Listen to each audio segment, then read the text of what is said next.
Chapitre 2 de la partie 2. Voyage de Marie et de Joseph à Hébron. Rencontre de Marie et d'Élisabeth. Quelques jours après l'Annonciation, Saint Joseph revint à Nazareth. Il n'y avait encore passé que 2 jours et il y avait plusieurs arrangements à y faire pour pouvoir exercer son métier. Il ne savait rien de l'incarnation du Verbe en Marie.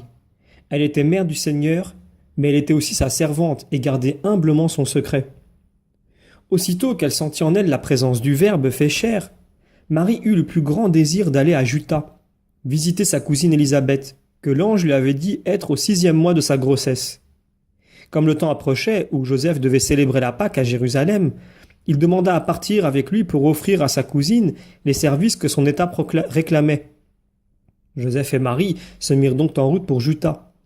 Ils menaient un âne, que pendant le trajet, Marie seule montait de temps en temps. Leur voyage fut assez rapide. Après avoir passé les fêtes de Pâques à Jérusalem, ils n'allèrent pas à Juda par le chemin direct, mais ils prirent, du côté de l'Orient, un sentier détourné et plus solitaire qui traversait des bois, des landes, des prairies et des champs. La maison de Zacharie était située sur une colline, non loin d'un ruisseau qui descendait des montagnes. Divers groupes d'habitations s'élevaient tout autour.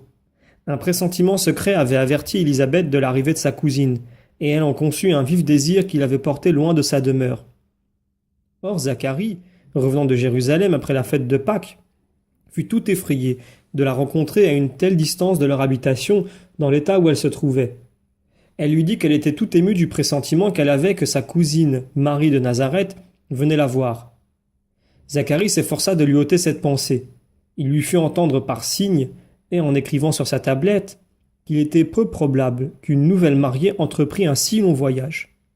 Elle consentit donc à retourner à la maison.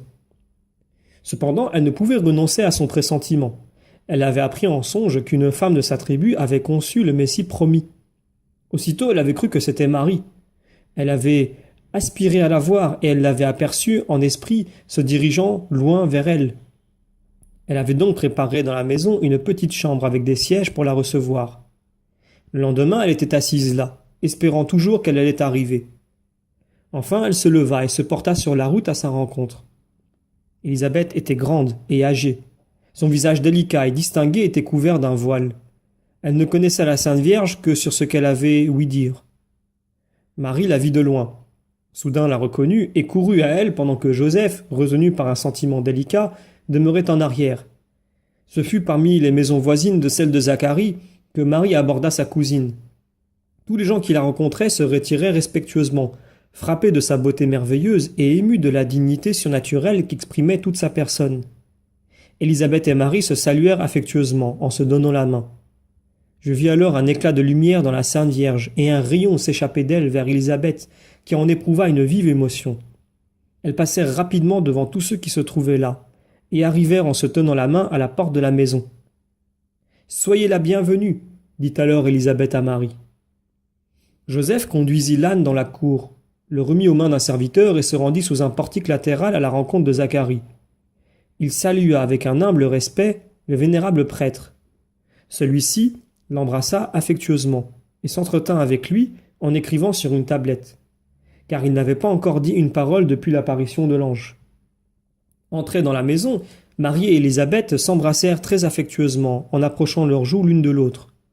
Je vis de nouveau un rayon de lumière jaillir de Marie vers Élisabeth, qui en fut tout illuminé. Son cœur tout ému se remplit d'une sainte joie. Elle fit un pas en arrière, leva les mains au ciel et, pleine d'humilité, en même temps que ravie de joie et d'enthousiasme, « Vous êtes bénie entre toutes les femmes, s'écria-t-elle, et le fruit de votre sein est béni. D'où me vient ce bonheur, que la mère de mon Seigneur vienne à moi?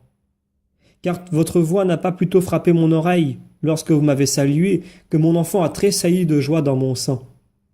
Bienheureuse êtes-vous d'avoir cru, car ce qui vous a été dit de la part du Seigneur s'accomplira. » Après ces paroles, elle conduisit Marie dans la chambre qu'elle lui avait apprêtée, afin qu'elle pût s'asseoir et se délasser des fatigues du voyage.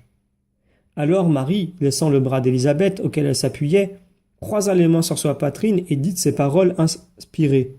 « Mon âme glorifie le Seigneur, et mon esprit a tressailli d'allégresse en Dieu, mon Sauveur, parce qu'il a regardé l'humilité de sa servante. et voici que désormais toutes les nations me diront bienheureuse, parce que celui qui est puissant a fait en moi de grandes choses, et parce que saint est son nom, et sa miséricorde se répand d'âge en âge sur ceux qui le craignent. Il a déployé la force de son bras, il a dissipé ceux qui s'enflent d'orgueil dans les pensées de leur cœur, il a renversé les puissants de leur trône et il a élevé les humbles. Il a rempli de bien les affamés et il a envoyé les riches les mains vides. Il s'est souvenu de sa miséricorde et il a pris sous sa garde Israël, son serviteur, comme il l'avait promis à Abraham et à sa postérité dans tous les siècles. Aussitôt, par un mouvement d'inspiration semblable, Élisabeth répéta tout le Magnificat, et tous deux s'assirent ensuite. Combien j'étais heureuse! Je me suis assise tout près d'elle, et j'ai répété leur prière. Oh, que j'étais heureuse!